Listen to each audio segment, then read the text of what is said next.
Did you know this? L'Oreal spends $8.3 billion annually on advertisement.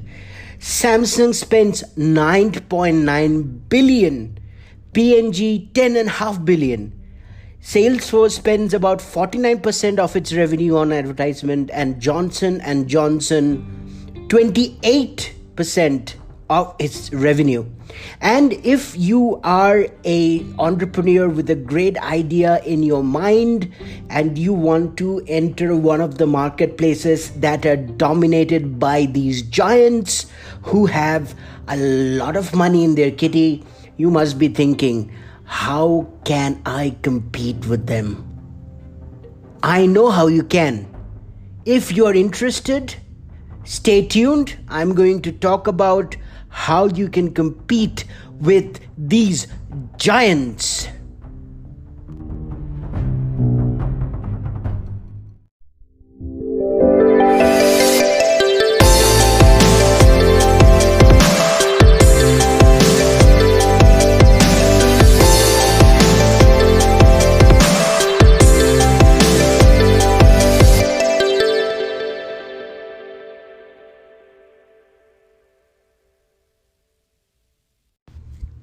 Hello, all of you people, and welcome to episode 8 of Escape the J-Curve. This is your host, Rohan Nag, and I have some good news for you. Since last week, I have also launched the same podcast on YouTube, and I will keep the link in the description so that you can also check out my YouTube channel and consume the content. If you think it's good, if it's helping you, you can consume the content in a way that you like. You can go to YouTube, you can go to Anchor, you can go to Spotify, you can go to Apple Podcasts, whichever way you want. And also, I post regularly on my day-to-day, what am I doing, what are my future plans on Instagram. So you can also find me on Instagram at Nagrohan, that's Nagrohan, and get in touch with me there. Send me a DM and we can catch up and talk about how we can work together.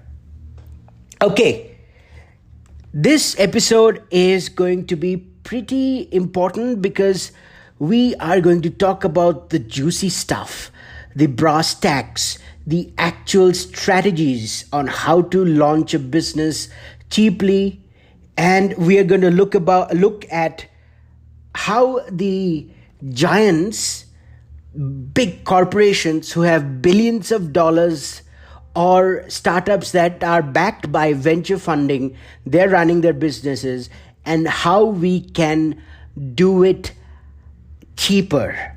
Okay, so we talked about this in the previous podcast. We talked about something called the winner in each specific market. So we talked about in a aerated beverage market, for example, there are two brands we know about, and that's Coca-Cola and Pepsi. And these brands spend millions of dollars, if not billions, just for brand awareness, just so that they can stay at the top of the customers' minds.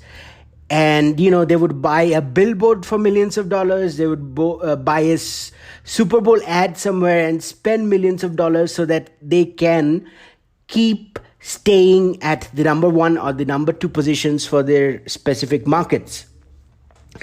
Venture-backed companies, software service companies, they receive huge amounts of money from private equity funds just to acquire customers. They're not expected to launch, or they're not expected to make profits from day one. They are given that money to get customers, and after 3, 4, 5 years, when they have enough customers, they push their products, they get subscriptions, and that's when they start making profits. So you must be thinking, I don't have billions of dollars, I don't have venture fund, I have a very simple idea. How do I launch this and how do I make it profitable? The answer is direct response marketing, my friend. I did not know about this. This is so simple. This is so cheap. This is so easy. Everybody can do it. And I didn't know about it till October 2019. Think about that. I had no idea that this is one of the best ways to make money, the cheapest. It's so easy, anybody can do it. But I didn't know about it till October 2019 because a lot of internet marketing gurus are not talking about it for some reason. Now imagine this. Imagine that you have a salesperson who is very cheap. He doesn't take millions of dollars from you. He just takes a very little amount of money and he works for you 24/7, and he knows how to sell to different people, to people who have not heard about your product or your brand, people who have heard about your product and brand and probably interested, and people who have already made a purchase from you. He knows how to talk to these people and how to get them to make a decision for you or your brand. That would be amazing, wouldn't it? And that is what direct response marketing is. So direct response marketing talks to specific customers in a specific language, uses certain words to create an emotion to get people to take a certain action, like go read a blog, fill out a form, join a newsletter, buy a product, join an email list, download a free ebook, download my free software, download this, download that. Think about it. It's the exact opposite of putting up an ad on a billboard, which companies who have billions of dollars can do and hope that they can stay on top of the customers' minds. Direct response marketing is the exact opposite of that. It is a very specific message to very specific people to get them to take a very specific action. Now, I'll break those down in a bit, but think about how it's much better from the brand awareness campaigns that these big billion-dollar companies do. So direct response marketing, it's very, very easy to track. So for example, direct response marketing would be a Facebook ad and you send it to your email list. People can sign up to your email list and they can download a free ebook in exchange. So they give you their email address, get a free ebook in return, and you can track exactly how many people have done that. So you can track how many people have clicked on the ad, how many people have gone onto your website, and how many people have signed on to your email list.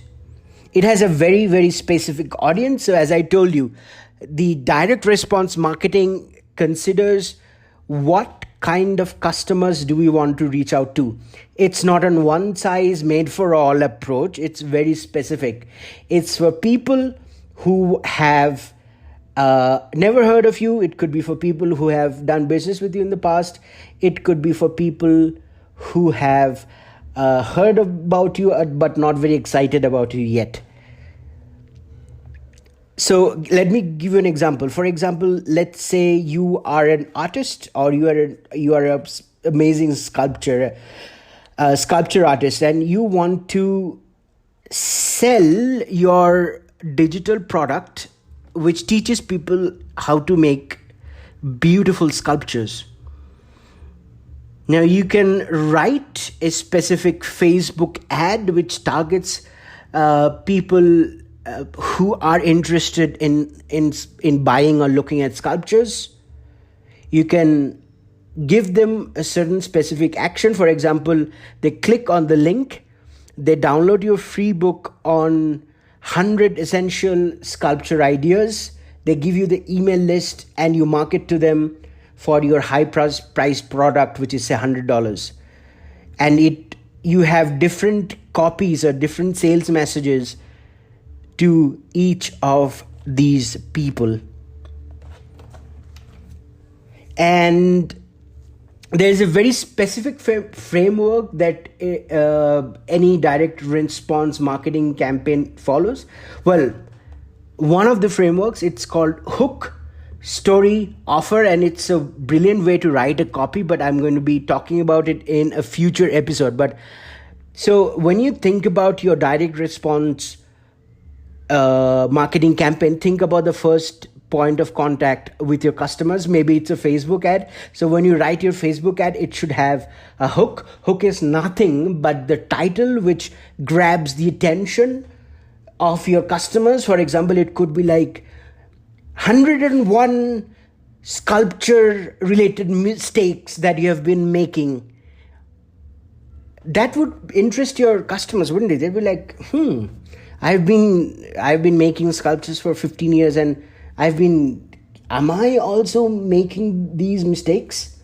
And then you have a story which tells about what could the mistakes be, which further creates a curiosity in your customer's mind.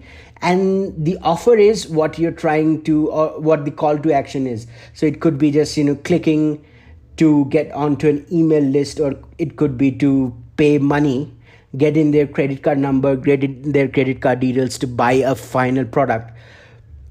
So instead of having a billboard for millions of dollars where you are sending out a very bland, generic message to millions of people who are not targeted or qualified, you use direct response marketing, which is you understand your traffic, warm, hot, cold. You send them a specific message. You can track the conversions, and the output or the call to action is also very specific. Dial a number, sign up to an email list, do this, do that, pay for this product. You can control all of the process. So it's having an invisible salesperson who works 24/7 for very, very cheap, who can help you get customers, who knows how to speak to different types of customers. Isn't this amazing? Like, if you get this, it's so simple, if it's so easy, and if you get this, you can launch a successful business. All there is to it is to learn certain skills, like how to write good sales copy, how to figure out which sales copy would appeal to a particular set of customers. It will take some time, obviously, but when you nail this is perhaps one of the best, easiest, amazing ways to grow a business. And I'm going to talk about each step in further episodes. This is it for today. Thank you so much for joining in. This is episode 8. I'm your host, Rohan Nag. See you tomorrow. Bye-bye.